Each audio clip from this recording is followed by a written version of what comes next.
Hello friends, very good morning to all.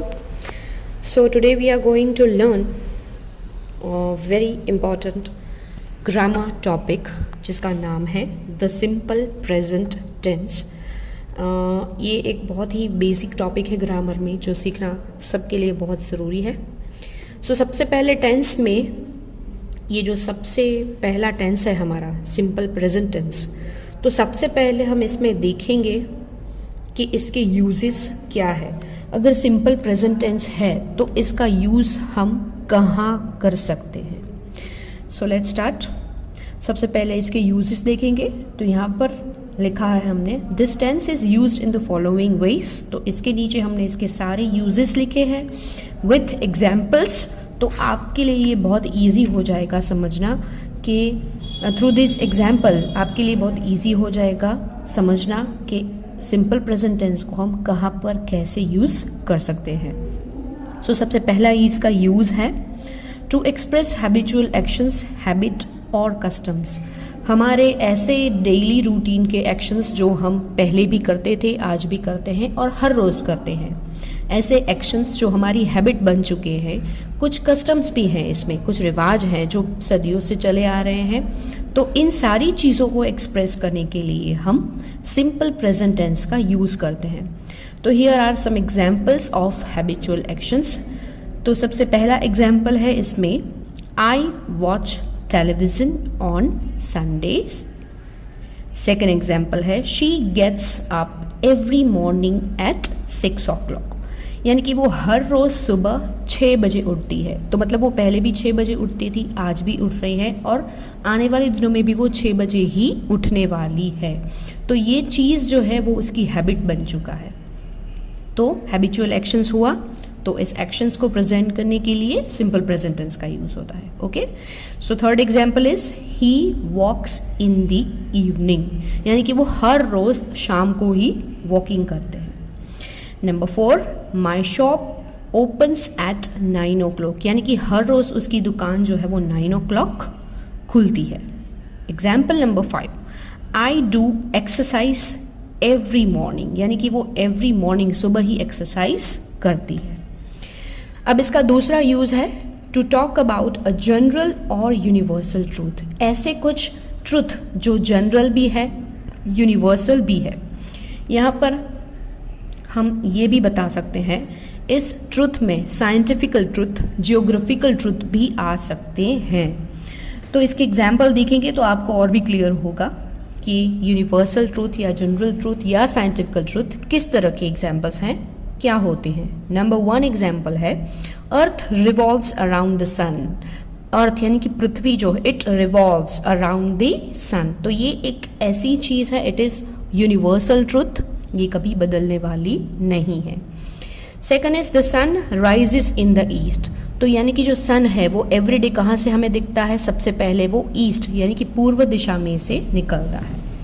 तो ये एक ऐसी ट्रुथ है, ये एक ऐसी सच्चाई है जो कभी बदलने वाली नहीं है. तो इस तरह के जो ट्रुथ है इन सबको प्रेजेंट करने के लिए भी हम सिंपल प्रेजेंट टेंस का यूज़ करते हैं. Number 3 the sun sets in the west. Every evening हम यही देखते हैं कि शाम को जब सूरज ढलता है तो वो वेस्ट यानी कि पश्चिम दिशा में ढलता है. Number 4 2 and 2 makes 4. 2 और 2 4 ही बनते हैं, कभी भी वो 12 नहीं हो सकते. That is the truth. And number 5 honesty is the best policy. तो ये सारे एग्जाम्पल है हमारे यूनिवर्सल ट्रुथ के. नंबर 3 पे हम देखेंगे to indicate a future event which is a part of a plan और अरेंजमेंट. यहाँ पर हम शॉर्ट में यही बता सकते हैं आपको कि कोई ऐसे एक्शन जो फ्यूचर के लिए हमने अभी से प्लान करके रखे हैं और वो फिक्स्ड है, वो होने ही वाले हैं. यानी कि प्लान्ड फ्यूचर एक्शंस को इंडिकेट करने के लिए भी हम सिंपल प्रेजेंट टेंस का यूज़ करेंगे. See the examples. Number 1 the school reopens next week. यानी कि स्कूल जो है वो नेक्स्ट वीक में ओपन होने वाली है. तो ये बात हमने अभी से डिसाइड कर ली है और ये बात पे फिक्स है कि नेक्स्ट वीक में स्कूल ओपन होने वाली ही है. स्कूल ओपन अभी नहीं हुई है, इट मीन्स ये प्लान्ड फ्यूचर एक्शन है. सो इसके लिए हम सिंपल प्रेजेंट टेंस का यूज़ करेंगे. Next example the examination commences next month. Same thing यहाँ पर भी कि जो अरेंजमेंट्स ऐसे हैं कुछ जो हमने पहले से फिक्स करके रखे हैं और वो होने ही वाले हैं, तो ऐसे प्लान फ्यूचर एक्शंस के लिए भी सिंपल प्रेजेंट टेंस। ठीक है। नंबर 4, इसका 4 नंबर का यूज हमने लिखा है यहाँ पर, to introduce is quotes with the verb says. कुछ ऐसे कॉट्स हैं, यहाँ पर मैंने सिर्फ ऐसे 2 एग्जाम्पल लिखे, पर इसके अलावा भी बहुत सारे ऐसे एग्जाम्पल्स हैं जो कोटेशन है, जिसको कोटेशन मार्क में भी लिखा जाता है। तो यहाँ पर जो 2 एग्जाम्पल है उसमें सबसे पहला है Newton says every action has an equal and an opposite reactions. Number 2, Keats says a thing of beauty is a joy forever. तो ये कुछ ऐसे कोटेशन हैं जो किसी के द्वारा कहे गए हैं, तो इन कोटेशन को भी इंट्रोड्यूस करने के लिए हम सिंपल प्रेजेंट टेंस का यूज करेंगे। Number 5, exclamatory sentence that begins with here और देयर। कुछ ऐसे एक्सक्लेमेटरी सेंटेंस जो हियर और देयर ऐसे वर्ड के साथ शुरू होते हैं। So see the examples. Number 1, here you go, और सेकेंड एग्जाम्पल है देयर्स ही गो। तो कुछ ऐसे एक्सक्लेमेटरी सेंटेंस हैं जिसको इंडिकेट करने के लिए हम सिंपल प्रेजेंट टेंस का यूज करते हैं, एंड स्पेशली जब वो सेंटेंस हियर या फिर देयर जैसे वर्ड से शुरू होते हैं। नंबर 6 जो हमारा यूज है सिंपल प्रेजेंट टेंस का, इन running commentaries on sports event. जितने भी स्पोर्ट्स की कमेंट्रीज आप सुनते हो टीवी में, वो सारी रनिंग कमेंट्रीज को प्रेजेंट करने के लिए सिंपल प्रेजेंट टेंस का यूज होता है।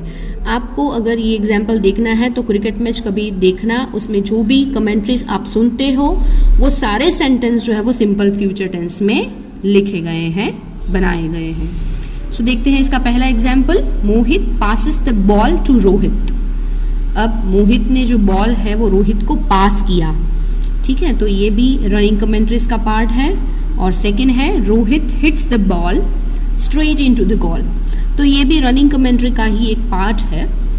स्पोर्ट्स में जितनी भी ये स्पोर्ट्स इवेंट्स हैं, इसमें जो कुछ भी होता है, एक बॉल है, बैट है, जितनी भी एक्शंस होते हैं उन सभी को प्रेजेंट करते हैं कमेंट्री के थ्रू, और इसके लिए हम सिंपल प्रेजेंट टेंस का यूज करते हैं। सो अगेन एक बार फिर से हम इन सारे एक्शंस को, ये जो इसके यूजेस हैं, इन सबको एक बार फिर से हम रिवाइंड करेंगे, so it become easy to understand. सबसे पहला इसका यूज था to express habitual action, habit और कस्टम, यानी कि हमारे जो हैबिचुअल एक्शंस हैं उन सबको प्रेजेंट करने के लिए हम सिंपल प्रेजेंट टेंस का यूज करते हैं। सेकेंड यूज है इसका to talk about a general और यूनिवर्सल ट्रुथ। जब हम यूनिवर्सल ट्रुथ की बात कर रहे हैं, साइंटिफिकल ट्रुथ की बात कर रहे हैं, या फिर जियोग्राफिकल ट्रुथ, इन सबको प्रेजेंट करने के लिए भी सिंपल प्रेजेंट टेंस का यूज करेंगे। थर्ड नंबर का इसका यूज है to indicate plan future actions, ऐसे एक्शंस जो हमने पहले से प्लान करके रखे हैं पर वो फ्यूचर के रिलेटेड हैं तब। नंबर 4 इज कॉट्स विद से the verb says.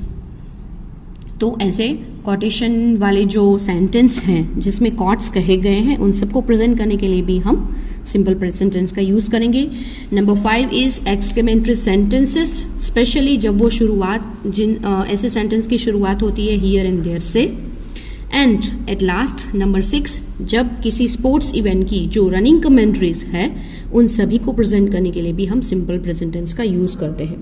So I hope you understand the uses of simple present tense. In the next video we will see the